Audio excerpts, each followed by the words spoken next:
Terbaru, Undang-Undang ASN 2023, perbedaan skema pensiun PNS dengan PPPK. Mana nih yang lebih cuan? PPPK di Indonesia akhirnya mendapatkan hak untuk memperoleh dana pensiun dari pemerintah. Akan tetapi yang perlu kamu ketahui, skema pensiun PPPK ini berbeda dengan PNS. Hak PPPK menerima pensiun telah dipastikan menyusul disahkannya rancangan Undang-Undang RUU tentang perubahan atas Undang-Undang Nomor 5 Tahun 2014 tentang Aparatur Sipil Negara ASN menjadi Undang-Undang UU. Dikutip dari salinan draft RUU ASN, Jumat tanggal 6 Oktober tahun 2023, disebutkan bahwa tenaga aparatur sipil negara ASN, dalam hal ini PPPK dan pegawai negeri sipil PNS akan mendapatkan kesetaraan hak. Menteri Pendayagunaan Aparatur Negara dan Reformasi Birokrasi PANRB Abdullah Azwar Anas mengatakan UU yang akan menggantikan UU Nomor 5 Tahun 2014 itu mengamanatkan pemerataan kesejahteraan bagi ASN, baik PNS maupun PPPK, termasuk hak jaminan pensiun.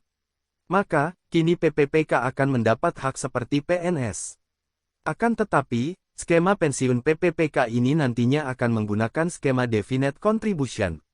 Terkait kesejahteraan, PPPK dan ASN akan dijadikan satu sistem. Mereka akan juga dapat pensiun karena ke depan sistemnya Definite Contribution, kata Anas dikutip dari keterangannya, Selasa tanggal 3 Oktober tahun 2023. Skema pensiun PPPK. Dilansir dari kajian BKF Kemenkeu, desain iuran pasti atau Definite Contribution merupakan suatu desain di mana peserta menyisihkan sebagian dari penghasilannya untuk diinvestasikan dalam suatu instrumen investasi dan diakumulasikan selama masa kerja sampai dengan saat pensiun. Selanjutnya, pada saat pensiun peserta dapat membeli produk anuitas atau menerima pembayaran berkala dari saldo dananya. Manfaat yang diterima oleh peserta merupakan akumulasi kontribusi peserta selama masa kerja dan hasil investasinya, tulis BKF. Skema pensiun PNS. Ini berbeda dengan skema pensiun PNS yang menggunakan Definite Benefit.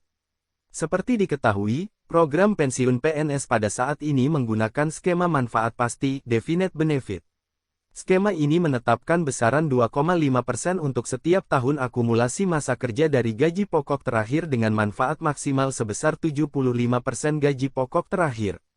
Masih dilansir dari kajian BKF Kemenkeu, desain manfaat pasti atau dikenal dengan Definite Benefit (DB) merupakan suatu program pensiun yang memberikan formula tertentu atas manfaat yang akan diterima oleh penerima manfaat pensiun berdasarkan penghasilan, akrual rate, dan masa kerja.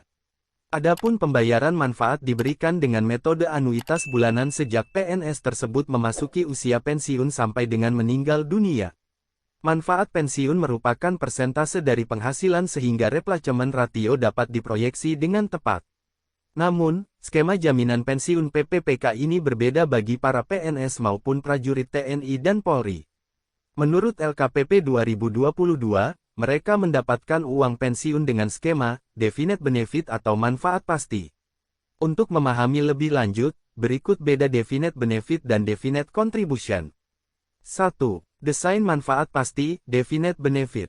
Dikutip kajian BKF Kementerian Keuangan, desain manfaat pasti atau dikenal dengan Definite Benefit (DB) merupakan suatu program pensiun yang memberikan formula tertentu atas manfaat yang akan diterima oleh penerima manfaat pensiun berdasarkan penghasilan, akrual rate, dan masa kerja. Adapun pembayaran manfaat diberikan dengan metode anuitas bulanan sejak PNS tersebut memasuki usia pensiun sampai dengan meninggal dunia. Manfaat pensiun merupakan persentase dari penghasilan sehingga replacement ratio dapat diproyeksi dengan tepat. Di dalam desain ini, BKF menilai risiko investasi dan kenaikan angka harapan hidup longevity dialihkan kepada pihak yang membiayai program. Manfaat setelah pensiun biasanya dibuat dalam bentuk indeks. Selain itu, BKF mengungkapkan manfaat pensiun yang diberikan juga mencakup manfaat apabila terjadi kecacatan dan manfaat endowment. Adapun biaya pengelolaan program dihitung berdasarkan perhitungan aktuaria. Pada dasarnya, desain ini sesuai untuk pemberi kerja skala besar yang memberikan pendapatan yang stabil. Desain ini juga memberikan jaminan jangka panjang bagi penerima manfaat pensiun. Selain itu, tingkat ketidakpastian relatif rendah bagi para penerima manfaat pensiun karena manfaat dan tingkat replacement ratio dapat diperhitungkan sejak awal. Dari sisi pembiayaan, skema ini cukup fleksibel karena program dengan skema ini dapat dibiayai dengan metode Pay As You Go (PAYGO) partially funded atau fully funded. Mengingat manfaat pensiun yang akan diberikan telah ditetapkan dalam besaran tertentu, maka pemberi kerja wajib menyediakan dana untuk memenuhi pembayaran manfaat sesuai dengan besaran tersebut, ungkap kajian ini. Adapun risiko ketidakpastian, baik risiko investasi, lonjakan jumlah penghasilan yang melampaui batas atas dan kenaikan angka harapan hidup, seluruhnya menjadi tanggung jawab pemberi kerja. Penghitungan manfaat pensiun untuk desain manfaat pasti ini berdasarkan pada penghasilan terakhir. Adapun penghasilan yang dipakai sebagai dasar penghitungan manfaat pensiun yang diterapkan pada saat ini adalah gaji pokok terakhir. Hal tersebut menghasilkan nilai replacement ratio yang cukup kecil, mengingat penghasilan yang diterima setelah pensiun jauh lebih kecil dibandingkan dengan penghasilan yang diterima sebelum memasuki usia pensiun, tulis kajian BKF tersebut. Penghitungan manfaat pensiun berdasarkan penghasilan terakhir dapat menimbulkan suatu risiko moral hazard yang lebih besar bagi pemberi kerja.